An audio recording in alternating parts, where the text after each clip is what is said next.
বেহাল রাস্তা পারাপার করতে গিয়ে বেপরোয়া ভারী ডাম্পারের নিচে চাপা পড়ে মৃত্যু হলো রানীগঞ্জের নিমচা কদমডাঙ্গার বাসিন্দা বছর 55 ষষ্ঠী বাউরির।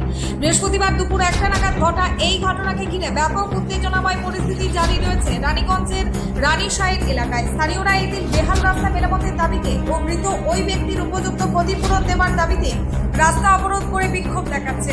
বৃহস্পতিবার আকস্মিক ঘটা এই ঘটনায় পরিস্থিতির সামাল দিতে ঘটনাস্থলে এসে পৌঁছেছে রানীগঞ্জ থানার নিমচা ফাঁড়ির পাঞ্জাবি মোড় ফাঁড়ি ছাড়াও জামুরিয়া থানার শ্রীপুর ফাঁড়ির পুলিশ। স্থানীয়রা এই দিন খানাখন্দে ভরা এই রাস্তায় দুর্ঘটনা নিত্য নৈমিত্তিক হয়েই চলেছে বলে দাবি করেন।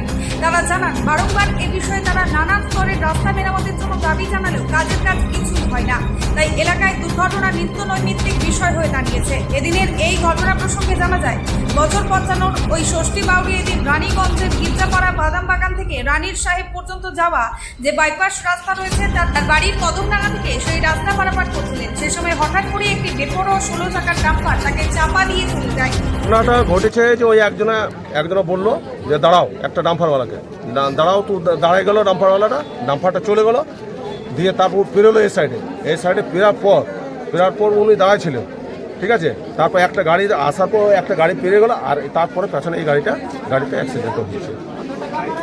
কি নাম আছে?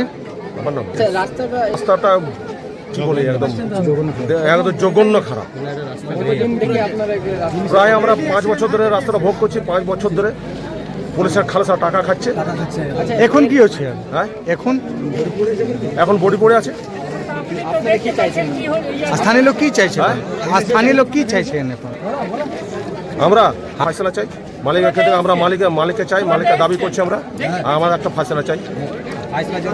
হয়েছে এই যে আজকে যেহেতু শুনলাম দুপুরবেলা যে এই সামনে ডাম্পার ওনার একটা ক্রস করাইছে, ঠিক আছে, দ্বিতীয় ডাম্পার আর একটা ক্রস হয়েছে, তৃতীয় ডাম্পার ওনাকে মেরে দিয়েছে, ঠিক আছে। এবার মারার সময় যেহেতু মানুষটা এখনও জীবিত ছিল, ঠিক আছে, অ্যাম্বুলেন্সকে ফোন করা হয়েছে, 25 মিনিট পর একটা অ্যাম্বুলেন্স এসছে, তারপর উনি শেষ হয়ে গেছে, ঠিক আছে। এবার আমাদের দাবি একটাই, এটা না গাড়িটার ইন্স্যুরেন্স আছে না কিছু আছে, কিছু নেই। আমরা যদি বাড়িতে যে ইন্স্যুরেন্স ক্লেম করি তো এটা কিচ্ছু হবে না, ঠিক আছে, বাড়িতে পড়ে যাবে।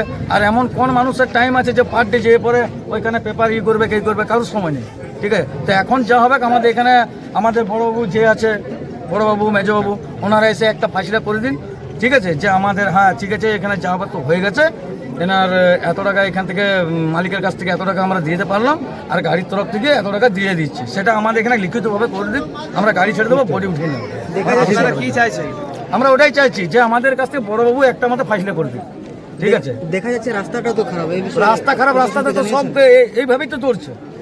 এই তো মোটামুটি এখন 2 মাস হয়নি, রাস্তার আমাদের 4 দশ সময় গেছে, ঠিক আছে। এত পাতলা একটা প্লাস্টার মারানো হয়েছে, ঠিক আছে, আমার যদিও স্থানীয়রা ওই ডাম্পারটিকে ধাওয়া করে ধরে ফেলে, পরে পুলিশ প্রশাসনকে এ বিষয়ে খবর দেওয়া হয়। যদিও এই ঘটনার পর থেকেই ওই ডাম্পারের চালক ও খালাসি ছিল কিনা সে সম্পর্কে অনেকেই সন্দেহান, তাদের কোনো খোঁজ পাওয়া যায়নি। এই মুহূর্তে বাইপাসের ওই এলাকা ব্যাপক উত্তেজনাময় হয়ে রয়েছে। পরিস্থিতি সামাল দেওয়ার জন্য রয়েছে ব্যাপক পুলিশ। রানীগঞ্জ থেকে নিজস্ব প্রতিনিধির রিপোর্ট, অ্যাক্টিভিস্ট বাংলা।